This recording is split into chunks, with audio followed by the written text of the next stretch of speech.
안녕하세요. 김안과병원 각막센터 전문의 하민지입니다. 오늘의 주제는 눈 영양제 똑똑하게 복용하는 법입니다. 눈 건강에 대한 관심이 늘면서 눈에 좋은 영양제에 대한 관심도 함께 높아지고 있는데요. 특히 루테인은 복용이 일반화되어 눈 건강의 만병통치약처럼 여겨지기도 합니다.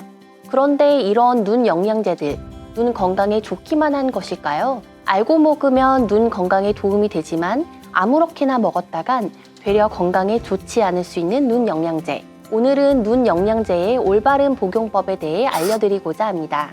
영양제를 고르기에 앞서 먼저 자신에게 필요한 영양소가 무엇인지 파악하는 것이 중요합니다. 부족한 영양소를 파악해 보충하는 것이 가장 효과적인 영양제 섭취 방법이기 때문이죠. 대표적인 눈 영양소인 루테인은 망막 중심에 있는 황반의 구성 성분으로 시력 저하 예방에 효과적이라고 하는데요. 지아잔틴과 함께 황반 색소의 밀도를 높이는 데 도움을 주며 황반 변성 예방에도 효과가 있다고 알려져 있습니다.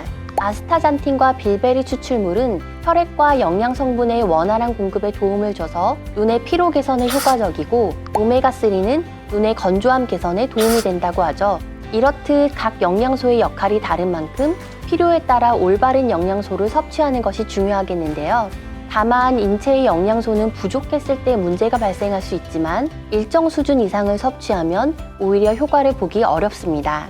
건강에 큰 이상이 없고 자연식을 통해 충분히 영양소를 섭취하고 계시다면 굳이 영양제를 통해 영양소를 보충할 필요는 없다고 말씀드리고 싶습니다. 다만 특정 성분이 안질환에 도움이 된다는 연구 결과가 있는데요.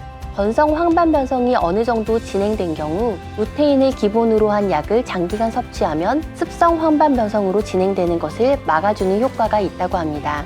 어디까지나 치료가 아닌 증상 완화 또는 보조의 개념으로 이해해 주시면 좋겠습니다. 필요에 따라 영양제를 선택하실 때는 식약처의 인증을 받은 제품을 선택하시는 것이 좋고, 영양제의 영양 성분을 꼼꼼히 확인하시는 것을 추천드립니다. 일반적으로 영양제의 성분이 단일 영양소로 되어 있는 경우는 많지 않기 때문에 여러 영양제를 섭취하게 될 때 중복으로 섭취할 가능성이 생기기 때문이죠. 자신의 식습관을 고려하여 어떤 영양소를 과소 및 과다 섭취하고 있는지를 파악한 후에 영양제를 결정하시는 것이 좋습니다. 물론 개인마다 신체적인 차이가 있고 식습관의 차이도 있으니 정확하게 어떤 영양소를 복용해야 할지는 신중히 고려하여 결정할 필요가 있겠습니다. 영양제와 같은 건강기능식품은 부족한 영양소를 보충하여 우리 몸이 제 기능을 할 수 있도록 돕는 역할을 합니다. 눈 영양제는 그 효과를 지나치게 신뢰하기보다는 안질환의 예방과 치료에 도움을 줄 수 있다고 생각해 주시면 좋을 것 같습니다. 병의 정도에 따라 수술이나 전문 의약품을 처방받아야 하는 경우도 있기 때문에 눈에 이상이 있을 때는 영양제를 챙기는 것도 좋지만 꼭 안과병원에 내원하셔서 의사의 진료를 받아보시는 것을 권해드립니다. 여러분의 눈 건강 해피아이 김안과병원이 함께합니다.